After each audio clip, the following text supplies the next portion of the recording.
அப்படின்ட்டு சிறந்த எதிர்க்கட்சியா நம்ம இருப்போம். நம்மளே முன்கூட்டியே போய் ரிஜிஸ்டர் பண்ணிருவோம்ன்ட்டு நீங்களே எல்லாத்தையுமே பண்ணிட்டீங்க.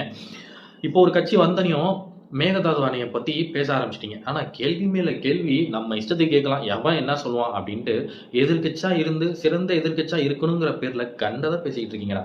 நீங்க இருந்தப்போ இதெல்லாம் ஏன்டா ஒரு முடிவுக்கு நீங்க கொண்டு வரல? அதுதான் எங்களுடைய கேள்வி. மக்களுடைய கேள்வியுமே அதுதான். இவங்க இருந்தாங்க. ஏடிஎம்கேவும் ரூல் பண்ணுச்சு. டிஎம்கேவும் ரூல் பண்ணுச்சு. அது கருணாநிதி இருக்கும்போதும் சரி, ஜெயலலிதா இருக்கும்போதும் சரி, இப்போ ஸ்டாலின் இருக்கும்போதும் சரி.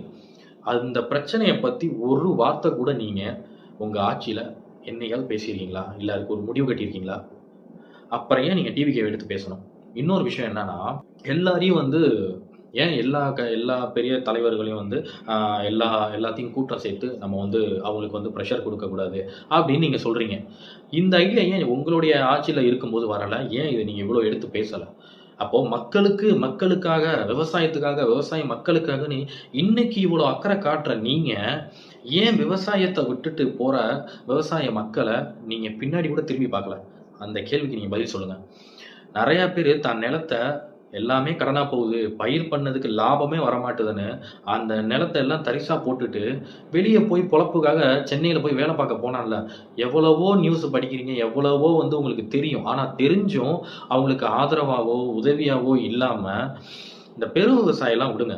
பாவம். இந்த சின்ன சின்ன விவசாயிங்கள்ல இந்த 1 ஏக்கர், 1/2 ஏக்கர் கொஞ்சம் கொஞ்சமா வச்சு பயிர் பண்றாங்கல்ல.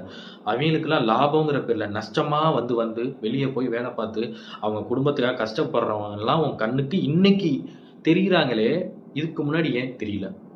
அவங்கலாம் ஏன் வந்து அவங்களுக்கு என்ன வேணும்? ஏது வேணும்? நேர்ல பார்த்து என்னைக்காவது நீங்க கேட்டுருக்கீங்களா? கிடையாதுல்ல. இப்ப ஏன் அவ்வளோ அக்கறை? ஒருத்தர் வந்துட்டாரு. ஐய்யய்யோ! இவன் வந்துட்டான்னா, இவன் கட்சிக்கும், இவனுக்கும் பேர் இன்னும் அதிகமாயிடும். அப்டின்ட்டு நீங்க யோசிக்கிறீங்க. நம்ம கட்சி என்ன ஆகுறது? நம்ம மானம் என்ன ஆகுறது? அப்டின்ட்டு.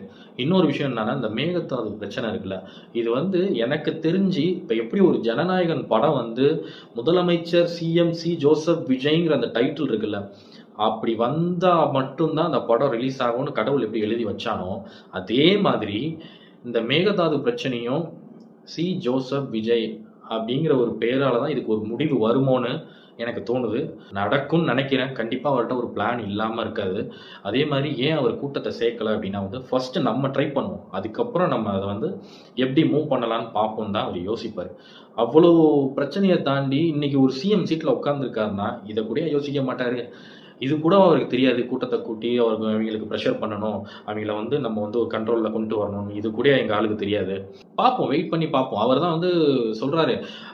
தமிழ் மக்கள வந்து அவ்வளோ சீக்கிரம் நான் விட்டுற மாட்டேன். அவங்களுக்காக வந்து நான்